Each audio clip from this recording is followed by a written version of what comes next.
বোমাতঙ্ক ছড়িয়েছিল দিল্লির একাধিক স্কুলে। হুমকি মেল পৌঁছেছিল স্কুলগুলিতে। সেই খবর পাওয়ার পরই তৎপর হয় প্রশাসন। খালি করে দেওয়া হয়েছিল স্কুল। এরপর বোম স্কোয়াডের তরফে স্কুলের ভিতরে তল্লাশি চালানো হয়, কিন্তু সন্দেহজনক কিছুই পাওয়া যায়নি বলে জানিয়েছিল স্বরাষ্ট্র মন্ত্রক।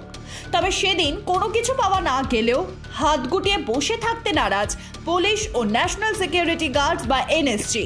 শুক্রবার এনএসজি, দিল্লি পুলিশ ও দিল্লি ক্রাইম টিমের সদস্যরা যৌথভাবে একটি মক ড্রিলের ব্যবস্থা করেছিল, যার ফলে রাজধানীতে যদি কখনো কোনো অপ্রীতিকর ঘটনা ঘটে যায় তাহলে যাতে সেই পরিস্থিতি তারা সহজেই মোকাবিলা করতে পারে, তার জন্যই মক ড্রিলের সিদ্ধান্ত নেওয়া হয়। বাহিনীগুলিকে প্রস্তুত রাখতেই মক ড্রিলের ব্যবস্থা করা হয়েছিল।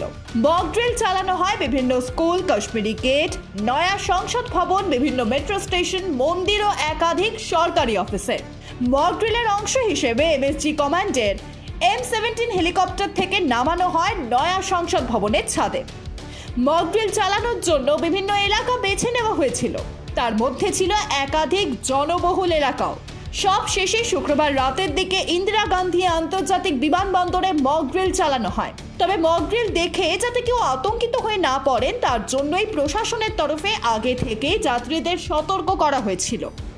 মূলত জঙ্গি হামলা পরিস্থিতি মোকাবিলার জন্য বাহিনী যাতে প্রস্তুত থাকে সেই উদ্দেশ্যে মক ড্রিলের সিদ্ধান্ত নেওয়া হয়। Bureau report, Pritam Bangla.